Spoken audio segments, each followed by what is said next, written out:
Okay, watch. All right, and we're live. Welcome to the 5th episode of Standing Room Only. I'm Victor, and this is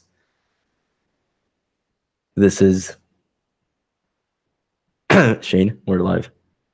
Don't be a smartass. Don't make me fucking come over there and fuck you up. Sorry, I'm channeling Jason And your inner Mickey Callaway. Mouse. Yes, and Mickey Mouse. So yeah, welcome to Standing Room Only, and what a weekend! I know, right? Holy crap! I love how we like set ourselves. We're like, you know what? Let's make a live Monday episode on Friday, and we're like, all right, we'll just cover like half an hour of things. Well, we were supposed to have a special guest who it's fine. Yeah, we're moving past that. Yeah, but at some point we'll have another special guest. Yeah, but yeah, we got lucky with a lot of material today. So, I mean, I guess we'll dive right in. But first, let's give a special shout out to the Mets Hotties. Mets Hotties Instagram page. They gave us a shout out today. We love them. They're the best. And thank you. We hope that you're able to share some more content of ours, maybe from today's episode as well. Absolutely. All right. So, Shane, how are we starting off June 24th? I mean, well, what a 24 hours. So basically, long story short, the beat reporter Tim Healy was he ran to Mickey after the horrific loss to the Cubs yesterday, which we'll get into how we lost that later, and very innocently just said, "See you tomorrow." And Mickey goes, "Don't be a smartass." And then it proceeded from there. If you'd like to continue. So pretty much then he continued cursing at he stepped away and then came back and continued his tirade of and he pretty much went to he went to the Mets PR staff, or he just said, "Get this fucker out of here." Mm-hmm. Get this motherfucker out of here. And then classy. And then our favorite guy of the year, Jason, he threatened to punch this guy in the face. Well, apparently our boy, well, Jason, what happened? I mean, all the stories are developing right now. So, well, I mean, now it's starting to all be corroborated with each other. Okay. No one's really like. At first, I had printed out 2 articles. One that was kind of from the standpoint of the Mets and Mickey and Jason, and now of Tim. He kind of he's put his stuff out there as well, and so, but it's all kind of corroborated. So, like you said, have a good, see you tomorrow. And that's the key point. I'm going to get to that in a little bit. But that to me is it speaks volumes about Mickey's psyche. But he says, see you tomorrow. Don't be a smartass. He steps away. He continues to curse. He gets one of the guys to say, get this motherfucker out of here. And then Tim Healy and Jason isn't denying this, says basically he looked in the visitor's locker room at Wrigley, and Jason's just staring him down. For a good 45 seconds, and then basically threatened to punch him. And Thor and some others had to hold him back. It's Carlos Gomez. And Thor and the PR director had to hold him back. And we don't know yet if there's history between those two, but it kind of seems like maybe. And Jason seems like a calm guy, man. I would never expect that from him. Yeah, right. Like Jason honestly looks like a poet to me. He doesn't look like a poet to me. He looks like someone. He looks like he writes in his diary. I always thought he looked like someone who would hang out with Ratso Rizzo. Well, maybe not Ratso. Wait, is that Grease? No. What's the the isn't it? Yeah, from Grease. I'm sorry. I'm trying to think of the one. I'm walking here. From the set. Wow, my movie intellect is shameful right now. But in any case, he just kind of reminds me of a sleazy 70s kind of guy who, I don't know, Dog Day Afternoon, Urban Cowboy, whatever, like just Midnight Cowboy. It just seems like, I don't know. He seems like there's an inner fighter in there to me. I don't know. But, on the outside, he just seems like a very calm and chill dude. But and so of course the Mets, what was the Mets' official statement? Well, basically Jeff Wilpon called. It's amazing. Jeff actually got involved for a change, and he called the reporter, apologized, blah blah. The Mets had their official statement and blah, blah, blah. Everyone's, being all wonderful and kumbaya about everything. But now they fined both Mickey. Yeah, $10,000. Yeah, and Jason. And they sent Mickey out today. They got basically Brody came down to Philadelphia, got the 4 of them in a room together, and they all hashed it out and blah blah blah. They all did a circle jerk, and then of course they sent Mickey out to apologize to the press, just throw himself on the sword basically.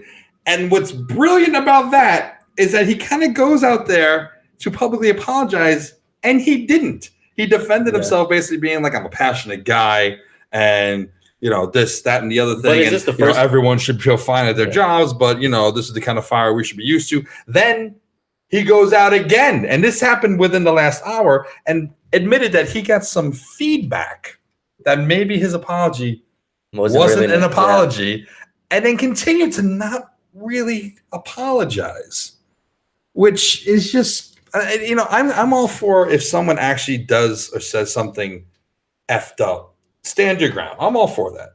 That being said, see you tomorrow. Look, with the situation, we called out Mickey Callaway last episode for not having passion, and now we're seeing passion. Which I was going to follow up by saying that, where I don't think it was cool of him to do it. All right, fine. You have a press reporter that says, "All right, have a nice day," and then you go off at him like that. Yeah.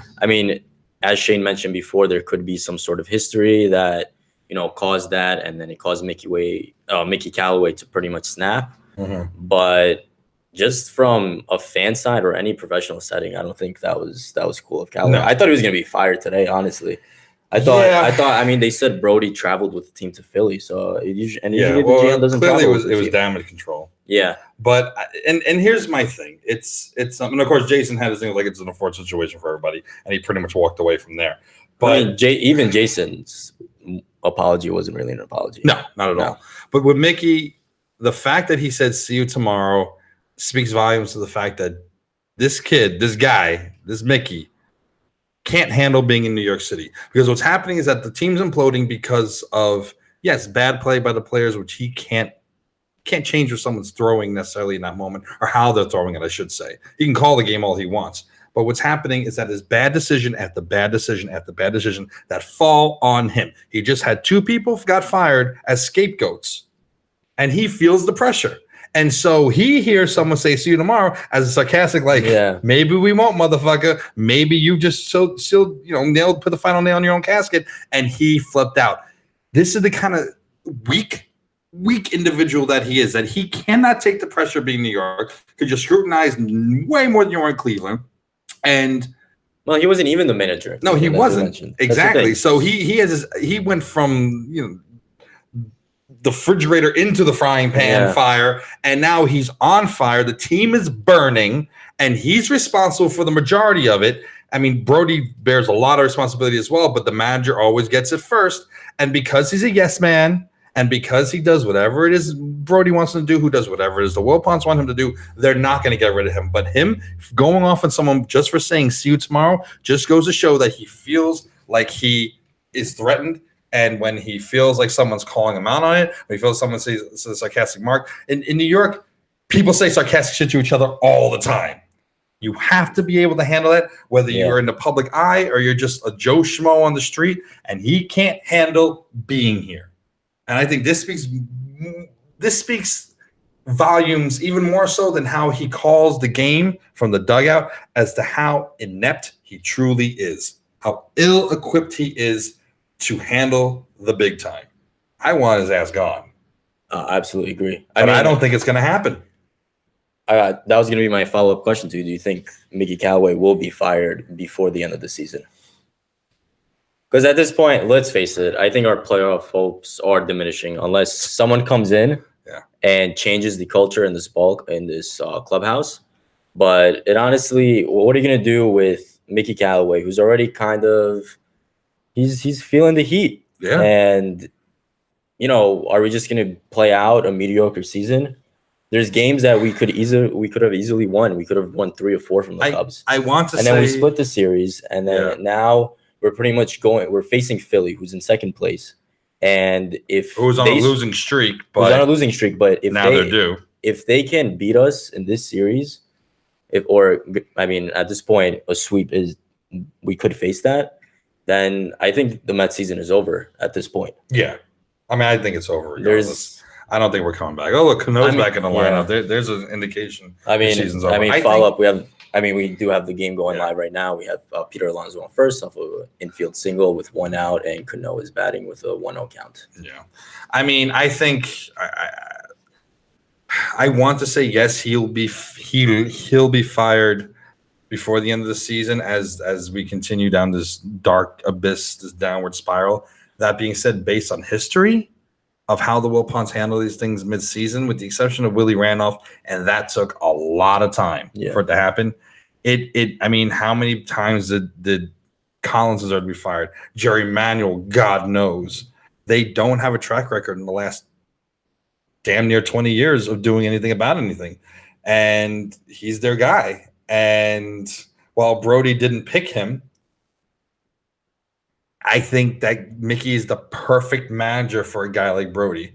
Yeah. Just these smiling faces, going out there, saying and doing. The only smart move Brody's ever made was bringing up Pete Alonso. True. And that's it. And I want to say yes, but my gut says no. I definitely know it's not going to happen before the All-Star break. No, definitely not. And that's if we get swept straight through till the All-Star break. Well, I think if we get swept through, then Mickey's gone. Just a quick update from the game. Conforto just hit an RBI double, bringing Alonso from first base all the way home. And you know what sucks about all this situation? It's overshadowing. Peter Alonso's success. Yep. I really wanted to talk about that. And McNeil, who I heard Evan Roberts say on The Fan today, Jeff McNeil is the better Daniel Murphy. Because he's defensive, he's consistent, he knows how to run the bases for the most. Everyone makes a mistake here and there, but he is what we wanted Daniel Murphy to be, and he's being eclipsed, and especially Pete Alonso, who broke the 1983 rookie record for most home runs by a Mets rookie. And it's not even halfway through the season. Not even halfway. He's going to have at least 30 home runs by the All-Star break. Oh. Very good chance. I'm going to say 32, 33, and it's being eclipsed. The top story should be, man, and we have a legit contender for a position player rookie of the year, which we haven't had in forever. And this doofus, this Mickey Mouse dumbass, is stealing the fire of everything, not because he made a good decision, not because he did something controversial to help win a game or even lost it, but at least he took a chance. He's stealing it because he called a reporter a motherfucker and couldn't take the heat. He's a pathetic human being. Yeah. To follow up on that point, Shane, going to the success that Peter Alonso is having, when Aaron Judge was hitting, was on track to hitting 50 home runs, he was a talk of New York. Yep. And now who's the talk of New York? Mickey Callaway. Mickey Mouse. Yeah. Yeah. Honestly, it's unfortunate. I hope with whatever happens, Peter Alonso continues his success, that he's not distracted by what kind of environment do you think that actually sets in the clubhouse? Well, it's a pretty hostile environment, to be honest. Imagine being a rookie, you're being called up to the bigs, and you're already surrounded by this drama. Or McNeil, who's waited a decade for this opportunity. Yeah. And he's kind of like, I'm batting 330 plus. And it has, how many times have they been asked to go out there and play for their manager's job this season? Like at least twice. Yeah. Now imagine someone goes out there and says play, and they're professionals. I'm sure they'll do it, but I can't imagine they'll be anywhere near the kind of passion and fire that there was. And honestly, this is a part of the time. This is a time where they really missed the presence of David Wright in that clubhouse. Oh, absolutely. Because I really don't feel like anyone else is centering them. I mean, I could be completely wrong. I don't know what the fuck's going on there, but it's off the rails. It's really off the rails, and it's unfortunate. But we can kind of skip ahead. Actually, now another live game update is that Todd Frazier just hit an RBI single to bring Conforto in from second base. And look at the clubhouse. Everyone's pretty much high-fiving each other there. I think actually maybe this unites the team stronger than anything else. We'll see. We'll see how the pitching is after this first inning. We shall see. Yeah. But what do you want to jump on next? Well, and now let's skip to that. Everyone seems to have Joe Girardi fever. I want Joe Girardi as the next best manager. I want Joe Girardi as the next best manager. Are you infected? No, I'm not sold on Joe Girardi. Why? Because I don't think Joe Girardi is going to solve our bullpen issue. That's why we keep losing games. Joe Girardi is given control of this team and has more of a say in who they bring up, send down, and can help influence Brody in his acquisitions at the trade deadline, would you want Joe Girardi? Do you think he's then yes, that kind of baseball mind? I would want him. However, it's not going to happen knowing the Mets, general managing their owners. He's just going to pretty much be, oh, hey, here's a distraction from how shitty our bullpen is. And then we're still going to end up finishing third or fourth in the NL East. Yeah. With or without Joe Girardi. Yeah. I mean, I'm not sold. I mean, do you have Joe Girardi fever? No. Okay. I'm not sold on him because it's to bring it back to another Joe Torre. It's my best friend Balls once said when we were discussing Joe Torre's time as both the player manager for the Mets and the manager for the Yankees. And I was like, well, he sucked when he was at the Mets. And my best friend goes, well, it's kind of hard. He's a Yankee fan, of course. He goes, it's kind of hard to turn shit into gold. Yeah. And when you're given every resource and every opportunity, right now the Yankees they're going out to get people. Do they need to? No. Will it improve them? Is it and I hate to say this, it hurts. Is it a good team, a strong team, a really good team trying to become great? Yes, and that's what you do to win. You get lucky sometimes, as the Mets do in 2015, but you still had to go and get Cespedes. But still, they're going to make moves, but they're good. So Joe Girardi always had unlimited resources. That's true. And an ownership that had an idea what they were doing, a front office that knew what they were doing, and he had a certain amount of autonomy. Do I think that he handled the legacy players well? Do I think keeping Jeter up in the lineup was stupid when he didn't have it? The way he handled A-Rod was almost non-existent. Cano, this one, that one, or the other one. I don't think he's good at handling veterans. However, this team really doesn't have many veterans who are stars. So it's the kind of thing where, he wouldn't have to worry about that here, but he had unlimited resources there coming in. I don't know how he is, because we saw how he was with Florida. And granted, that's 15 years ago, whatever it is. But when he was with a team that had no resources, had shitty ownership, people who interfered, a front office that was clueless, he tanked. And he's similar to Mickey, went off the rails, and he was let go. So I don't necessarily think that because he won one championship and a bunch of playoff appearances with the team in the Bronx, he's going to come over to Queens, and with the way this is constructed now and the people who are going to be above him, have any semblance of success. So I don't have it, and those are my reasons why. Yeah. Unless, like I mentioned before, I mean, I sound like a broken record, but unless we improve our bullpen, this team isn't going anywhere. Yeah. So let's go into the series that we just came from.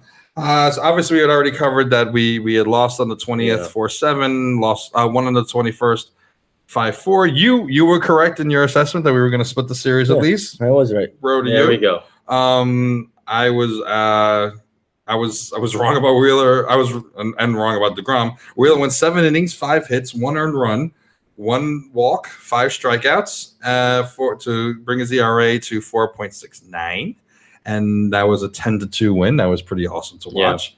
Yeah. The 23rd, we lost that game. I mean, the 23rd game was pretty much what happened yesterday. Yeah, and that was a 5-3 loss where we had the lead. DeGrom went 6 innings, 8 hits, 2 earned runs, 9 strikeouts to go to 3.25 ERA. Hamels won 7, gave up 7. I hate Cole Hamels so much, that little pipsqueak. 3 earned runs, 2 walks, 5 strikeouts, gave up 2 home runs. And then we come to Lugo. Yeah, look, Lugo was our hot guy.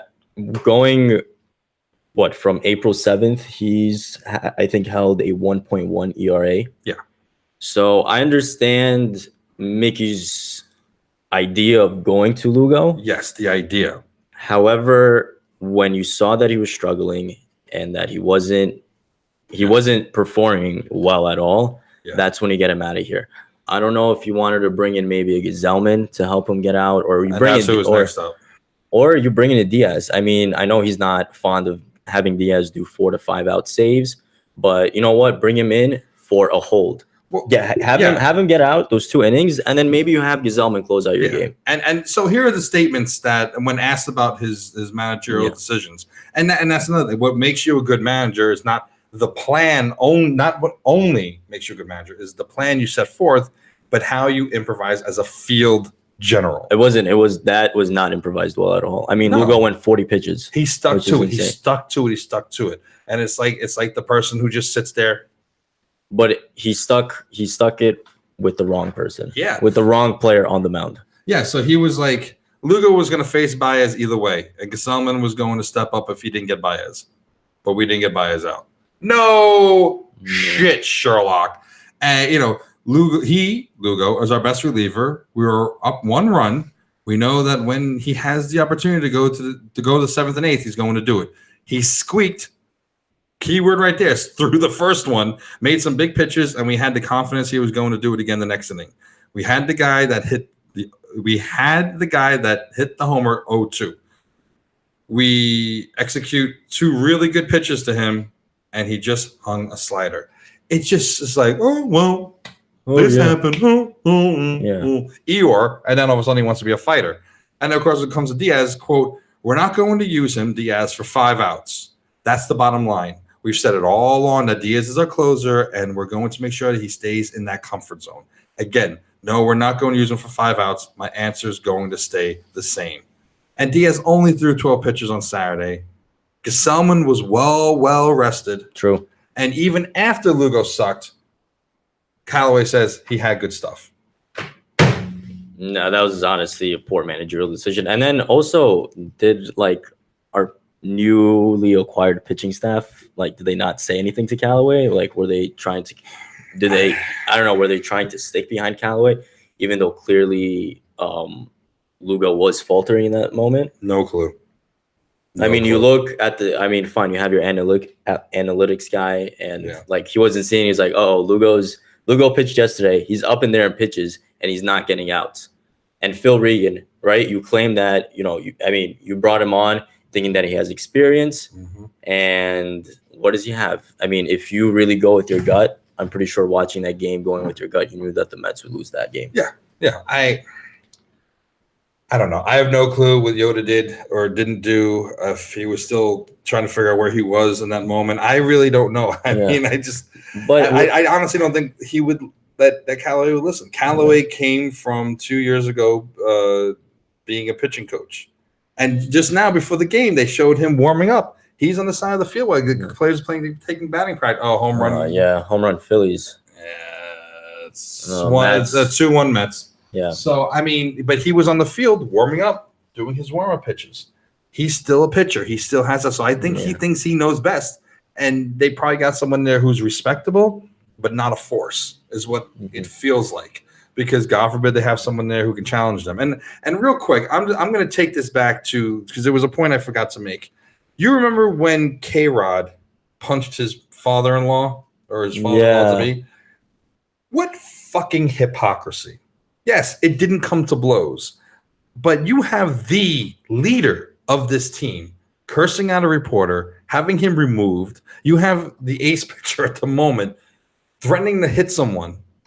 And yet K-Rod, yes, he hit someone and he shouldn't have done it. And yes, that's a totally new extreme. But they just got rid of him. They made sure they got rid of him. And why was that? Because the season wasn't going anywhere and they wanted to offload that contract. They wanted to find a way to get out of having pay that money. And what hypocrisy. What bullshit. To go out there and be like, oh, the Mets are an honorable team. We have class. We don't stand for this. But clearly your track record shows that in the past, when it was convenient for your pocketbooks, Fred and Jeff, you got rid of somebody. And now you have someone who is tanking your team, but you don't care because you're still making money hand over fist. City is still filled. You still have all these promotions. You still have everything going on. They're still making money. They're still making a ton of money. It ain't going to be till after the All-Star break where people stop showing up because the summer's nicer and people want to be elsewhere. But right now, because Callaway's not really losing you any money, and you've got the Rookie of the Year in your hands, so you're going to be able to market him, and you're going to be he'll probably go to Home Run Derby even if he doesn't go to the All-Star game, which he probably will because they need one representative, so he'll probably be out there in the 8th inning. But you have this kid who's going to be the Rookie of the Year, who's going to good chance he could win the Home Run Derby, and you're going to market off of that. So now when it's convenient for you, you don't take a stance against a threat of violence or inappropriate behavior that really just compounds it. He's a laughingstock. Before you came over, Victor, ESPN, Fox, Every other reference was, well, it's now minute 22 since an incident with the Mets manager. Oh, after every commercial, minute 37. It's a fucking joke, and they just don't give a shit. But when K-Rod, they wanted to offload that contract, they took a stance. Sorry, rant over. It's been a while since I had a rant. Oh, no, that's a good rant. But then also, if you look at Callaway and Vargas, I mean, you have to discipline them. Do you think 10K is enough as a discipline? No, they could care less about it. They don't give for a them, shit. 10K is like $20 for us. Yeah, so chump change. It's being handled so far poorly by the Mets organization. But are we surprised? No. And you know what? At least this makes for good content. It really does. I was thinking about that today. I was just like, oh, fuck. We're blessed. Nah, look at this. All right. Steven Matt just gave up another home run. God damn it. To Reese Hoskins. 2-2. 2-2. Yeah, what did I say? I said the Mets had the 2-0 lead. I said, let's see how we get out of this first inning. And now we could probably be trailing by 2 runs after this. Fucking terrible. Yeah. But I don't know. What do we have some viewers today. How y'all doing? Thank you for watching. Yep. Send us a message. Tell us what you think about this. Even if you're not Met fans, tell us what you think. Ask a question. What do you think? Loki G, I know you're watching. What do you think about this whole situation with Callaway getting into a fight and Vargas threatening to hit somebody? Type away on the chats on YouTube. We'd love to hear from you guys. And I actually wanted to thank the fans this week because we had our highest rated episode on the podcast. Did. Yeah, we close to 100 views. Were we? Yeah, let's double check. You got to click on the actual video to see it. Yeah. So we were at 95. 95 views. Thank you so much. We know a lot of you have been sharing, and we can't thank you guys enough. Like this only started a little while ago, and we're making progress slowly but surely, and you can see how much we love this, and we love all of you for sharing and for watching. So thank you all so much. So moving on, but please send us your questions and thoughts. Thor.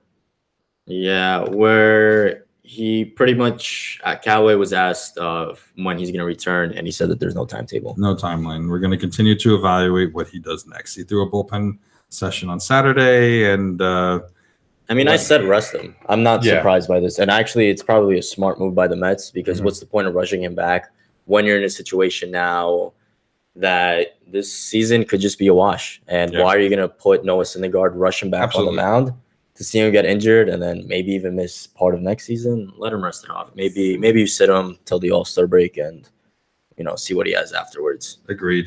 When Callaway was asked if Thor will need a rehab stint in the minors, she said we're still trying to work that out, which is fair. You do have to play that by ear, so to speak. True. So it's not part of the ineptitude that is him, but I still don't have faith that they're going to handle it the best way possible. So now the Mets are gonna play construction worker a little bit. So we've been talking about on this podcast since episode 1 about how what they're doing with the outfield with Dominic Smith, with Jeff McNeil, Lagares, Conforto, who else? Gomez and JD Davis. Now apparently the Mets are looking into possibly having Ahmed Rosario play center field. Well, you have the idea of probably bringing in Rosario into center field so you could bring up one of the prospects in the minors. No, they were talking about having a Danny Echeverria at shortstop. But I read this stat. I got to go back to I saw a post on Instagram talking about the Mets minor league players that they probably, I don't know, maybe should we just let the kids play? That's right. Let me find exactly which player they were talking about. But honestly, we talked about this last episode where we have these guys platooning in the outfield. Where Jeff McNeil, he's a natural infielder, and we have him playing left, or I think in this game it's going to be right field. Yeah. Dominic Smith, right? You have him in left field, but he's a first baseman. JD Davis is a third baseman by trade. But you look at Ahmed Rosario, and on shortstop, he's already had 11 errors. That's my thing. So do you think maybe he's a better outfielder? I mean, he's a young guy. He's 22, 23, and I don't think it's late to change his position. I think, he's an excellent athlete. I feel like he could be passable at several different positions. But quote, I'm a natural shortstop as I have in my whole life, Rosario said. But if it's something the team needs me to do, I'm willing to do it. My thing is like, yeah, he's had 11 errors at shortstop. So you're gonna fuck with him now? He needs to be taking as many reps and honing his ability at his primary position. He's not going in the outfield for any length of time. You figure Nimmo comes back next year. He's our center fielder most likely with Lagares. And that's funny. And it's a picture of Mickey Callaway with the Mickey Mouse ears on. But you figure he's going to go back to shortstop after this year anyway. Let him hone and get better for a time where, God willing, we're actually competitive, where we'll need our shortstop to be a shortstop. Look at our 2015 playoffs. We didn't have a strong shortstop. We had Tejada, who was good, but then he was gone. And then you had Flores, who was a very defensively challenged shortstop. And so now we have someone who has the potential to be very good. And I go back to, and I know people don't want to hear this, but I really do go back to the idea that with Jose gone, look at all of a sudden he's fucking up at short. I don't think he has the mentorship that he needs to have. And you need to hone. If you're not going to bring back Jose as a player, which is fine, don't do that. Yeah. A special instructor. Bring him back. Let him continue to work with Ahmed on off days or before the game. Let him be one of those consultants like David Wright is or like Jessica Mendoza is. He was continuing to improve at shortstop when Jose was there. Jose is gone. Cano's right next to him. We all know about the lackadaisical play of that. And now you're going to move into another position where he's going to have to learn something new. Unless he becomes the next Ken Griffey, which he ain't going to happen, keep him where he is. I don't know. No, it's hot. Yeah. Are you hot? I'm a little warm, but it is. We can't have the AC. Yeah, because it's gonna get it. I'm fat, so I'm really hot. Any questions? But you're fine with Ahmed going. At this, yeah, I'm not surprised by it. I'm not surprised by it, but I don't know. Yeah, I don't know. Like Men in Black 3. Let's agree to disagree. But I mean, nothing's imminent yet. But if it does happen, maybe in August, the late game in September, you'll probably see Rosario out in center. Yeah, it's fine. I mean, yeah, that's fine. But that's nice. I called it too soon.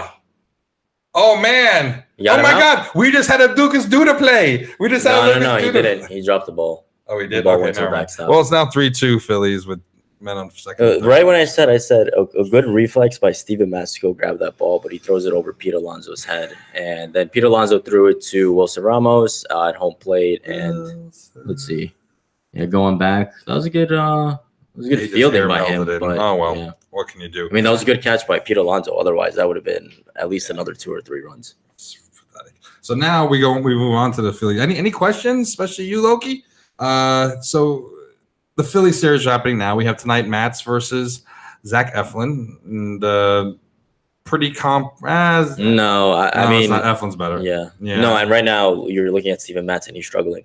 Yeah. He's not. I mean, unless the bats come out in this. Oh, look how frustrated Pete Alonso is. Yeah, he's pissed. Yeah. And then tomorrow we have Lockett, Thor's replacement, because God forbid we actually go out there and get another pitcher. I think we're going to take the L on this one.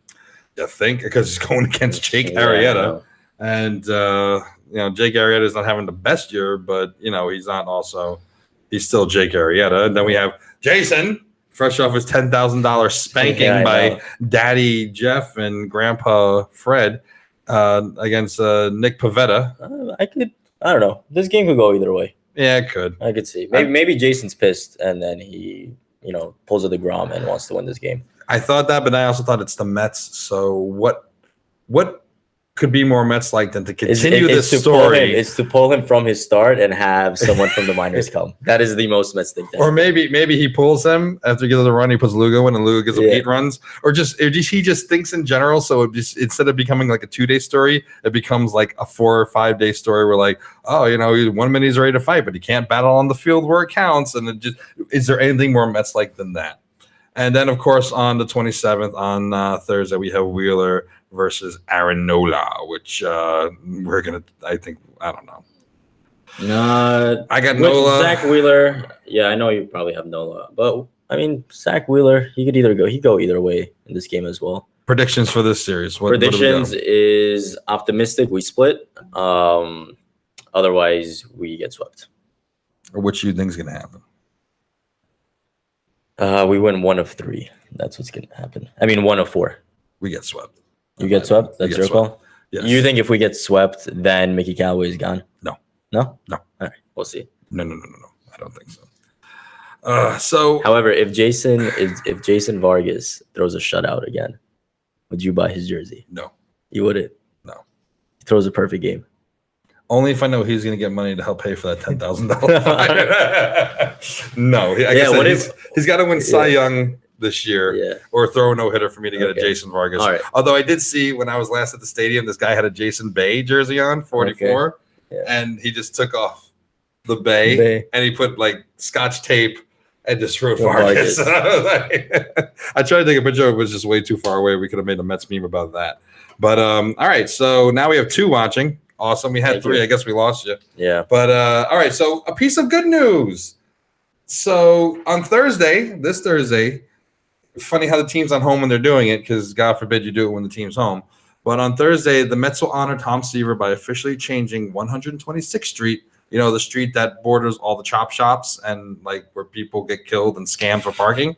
Continue the story, and then we'll share our story where we got skimmed. It'll be changed to Seaver Way to honor Tom Seaver, who unfortunately, because of his health, won't be there. Probably will never be seen again in public.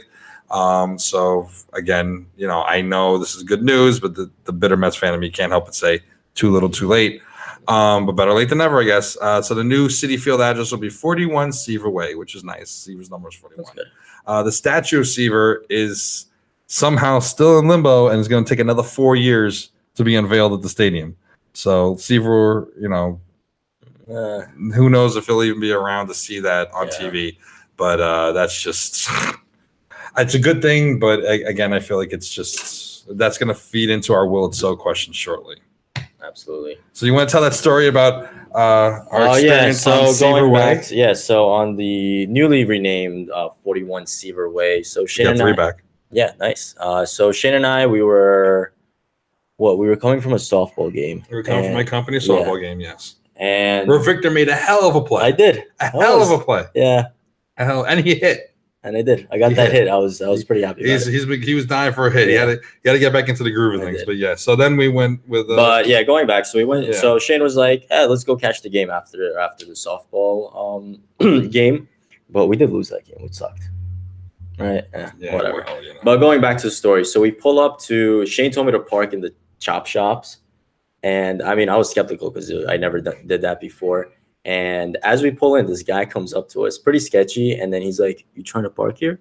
I think it was Jason Vargas' cousin.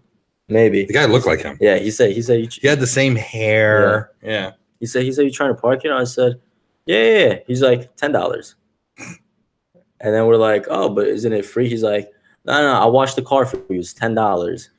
And we all know what that means in New York. And Shane looks at me. He's like, "You got $10?" And I was just like, "Yeah, I'll pay for the $10." My big thing is it didn't matter for me. I just didn't want any tires slashed. Mm-hmm. Yeah. Mm-hmm. And then whatever. What's shitty is that the police are literally right across the street. A whole brigade of the coppers. But they did get him afterwards. So no, he just left because we made sure we sat in 501 so we could watch the car. Yeah. The car was still there. The car was in good shape. The guy just left on his own. No, but I think the cops did go. No, we thought so. It ended up being something else. Oh, okay. Yeah. So anyway, that's our story about Seaver. Ooh, yeah. You getting feedback? No, maybe it's my ears. Yeah, they're talking about us. But yes, so that's our experience with 126th Street / now Seaver Way. Yeah. Another little piece of good news: Big Poppy is out of the ICU in a good condition, according to his wife. So, continued best speedy recovery. My Boston friend. I wish he was my friend. And then. Before we go into the next point, we got Will It So, this week's edition of Will It So. Would you like to read the question? Yeah. So the question for today is: what singular thing would you do / create or bring back to better honor our storied history? Bring back Angry Orchard. What would you do, Shane? Oh, what would I do? Well, again, yesterday was oh my god. What happened? I almost said Alzheimer's Day. You meant to say Old-Timers Day at Yankee Stadium. Old-Timers Day, not Alzheimer's Day. Oh, God, I'm the worst human being. It's because I'm hot. They had Old-Timers Day, and so many different clubs used to do that. Almost all the clubs did that, including the Mets. And now Only the Yankees do it, and I have to say that it's the right thing to do. I mean, how awesome would it be to go back and see Keith, and maybe not Ron right now with his health issues, but Straw and Lenny Dykstra. I mean, with or without dentures in his mouth out there, Mookie Wilson. How cool would it be to Jerry Kuzman before this, Tom Seaver, Mike Piazza, see all these guys. Carlos Delgado. Carlos Beltran, I mean, Jose Valentin. I mean, we could get Julio Franco. He's about He's ancient. He's probably still 82. Playing in the league somewhere. He is probably, yeah. But how cool would it be to see these guys? It's just like how it would just be so much damn fun to see these guys out there, and just it's just a cool way to honor it, and just have a reunion every year, and you would get so many people in that stadium to watch that game. It's just fun, and it's laid back, and it's just a really cool way to honor our history, I think. So I would bring that back to just as a thank you to them and to the fans. Would you? So, and I know this is sidetracking it, but which players would you not want to see back? Like even going back, like even recent Mets players, or maybe like 10 years in the future, who would I not invite back? If the Mets had Jason Vargas, who you don't know who's going to get into a fight with, who would I not invite back? Lucas Duda. Yeah. After that throw. Actually, no. If we had to create two teams, one team's with all the Mets greats that you want to be back versus the Mets who you hate, do you think that would be a good spin off your old timers day? That'd be fucking incredible. Yeah, that would be incredible. Well, so to my good Mets, I would have captaining. I would have Wright captain it because he's not gonna be able to play. Yeah. The bad Mets, who would I would Jerry Manuel. Jerry Manuel, Luis Castillo. I'm thinking of all these. Matt Harvey. Matt Harvey would be on the anti-Mets. He'll get his no-hitter. Yeah. Matt Harvey, Lucas Duda. Which team does Daniel Murphy play on? No, he plays on the evil Mets. Yes. Yeah. Loki, do you think that you have to write me something? Come on, man. Text me or message us.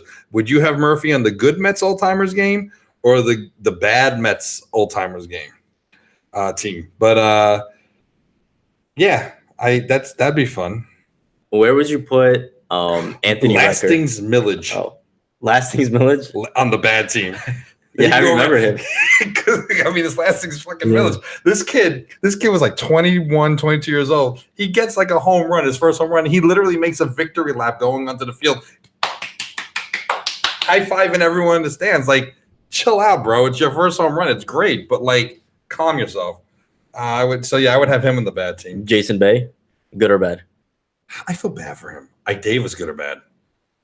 Nah, actually, you know what? He kind of had a bad stint with the Mets, and it was probably the Mets' fault. I would bring him on the good Mets. Greg Jeffers, you know who that is? No. Okay.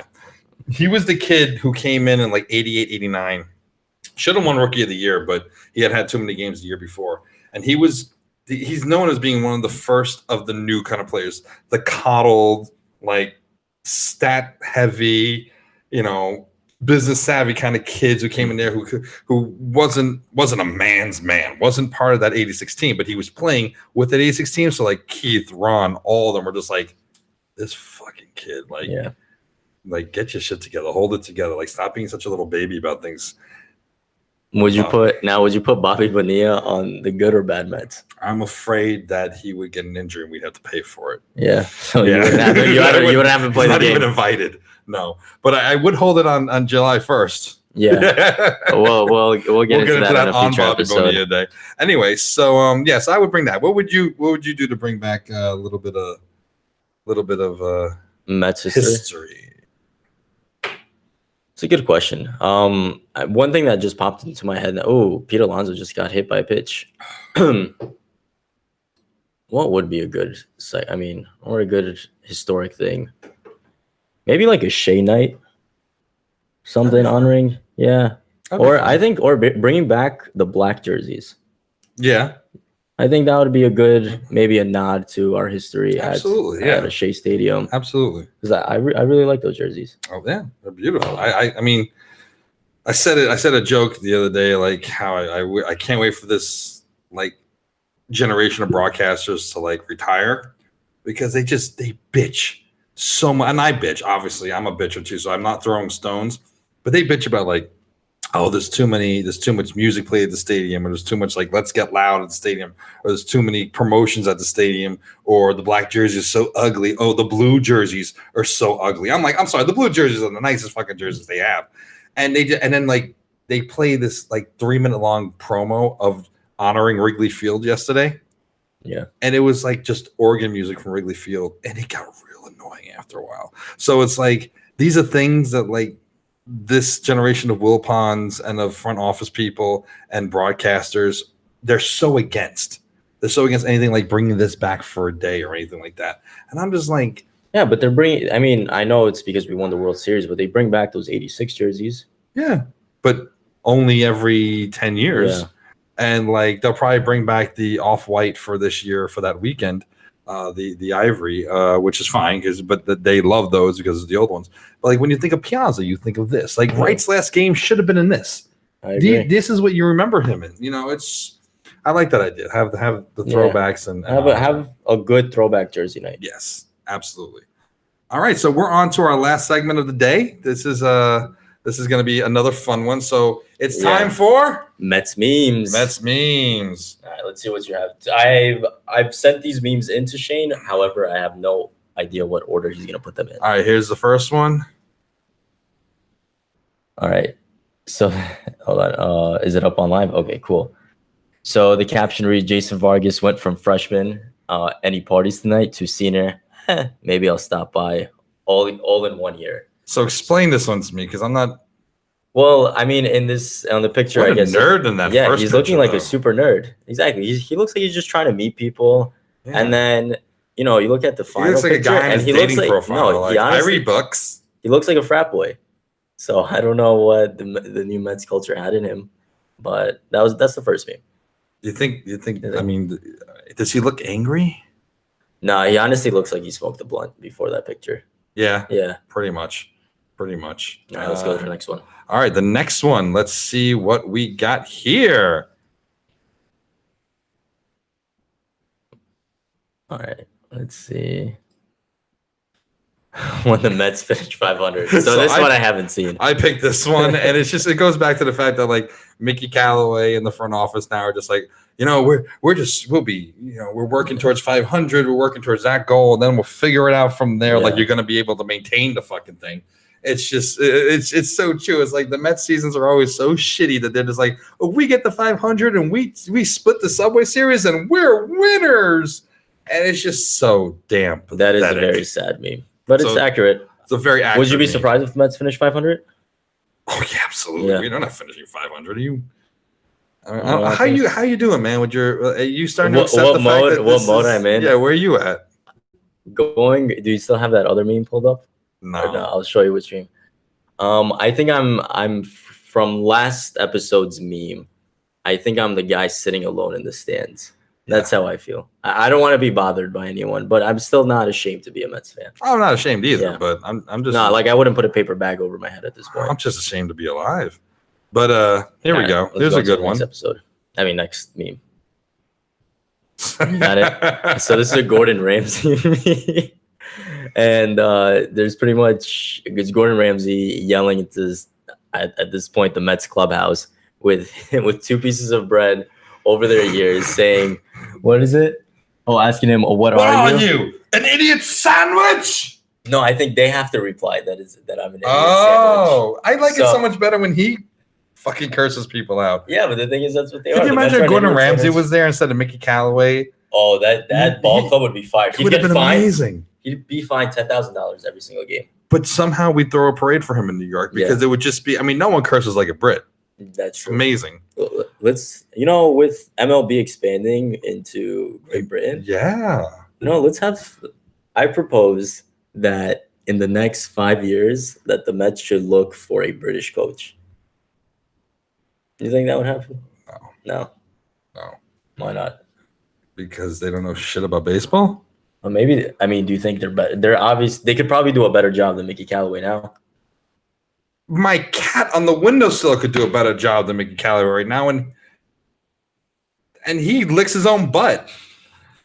You don't think Mickey Callaway licks his own butt? I think Fred and Jeff Yeah. lick their own butts. But in any case, I digress. You know what? I got to say, you know who predicted that baseball would go to London? Who? Star Trek Deep Space Nine. Really? First season they had a Well, flashback you're a to Trekkie. baseball players who were. Yeah. It was a global thing, not just a world an American thing. I like that. But no, I like that expansion that the MLB Star is Trek going with. breaks the mold again. And here's our final one. You got it up? Oh, there we go. There we go. This is so true. So you want to read it out? You're closest to the laptop. Me every night at 7:10 p.m. Poor lineup management, lifetime 220 hitters, mediocre defense, heart attack bullpen, garbage ownership, constant headaches. Where Lisa Simpson's just like, I just need this coffee. Yeah. Or is it they're trying to make her drink the Kool-Aid, so to speak? I don't know. But either way, they're just pouring her the same old shit. That's what it is. That's what it is. Yeah. Is that what your interpretation of this means? Yeah, I was about to say. I got it. Yeah, now I get it. It took me thing. a second there. But the Mets, they're still willing. I mean, as Mets fan, we're still watching them now. We're still talking about them. I mean, yeah, we created a whole show around them. No, that's what I'm saying. Like we accept it. We have 5 now, just Nice. as we get to the end. I know. We just got to the Mets memes. Damn, Mets memes are fun. But any last minute questions, our friends out there, we'll stretch for a couple seconds so you can write us something or give us a comment or anything like that. But so we're gonna try to do these every twice a week now. Victor had that idea, and it's the right idea to do. Try to keep up on things. Probably in the off season we'll go back to being once a week. I mean, who knows what we're gonna even talk about? True, but yeah. So we're gonna try to do this. The next one will actually be Thursday. This Thursday at 7:00. So we hope you'll tune in for that, and we really do appreciate you watching. Awesome. Yeah. So thank you very much. Hopefully this video could get to 100 views.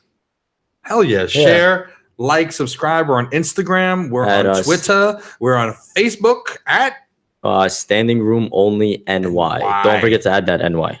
NY, yes. And we're also, of course, on YouTube. Please, if you haven't already, subscribe. Please do. I think we're at 7 now. 7's not bad. We're 93 away from being able to customize a channel, which would be really cool and really help us move forward and grow this channel. And please share us, like us on Instagram and everywhere else. And thank you so very much for watching. Absolutely. We really do appreciate it. So Victor, thank you. Thank you. All right, and let's go Mets, and we'll see what drama happens in the next couple of days. Yeah, well, probably the second we end this broadcast, someone will get fired or clocked in the head or something. Absolutely. But who knows? Anyway, have a great Tuesday and Wednesday. We'll see you on Thursday. I'm going to do that every episode. Always unnecessary.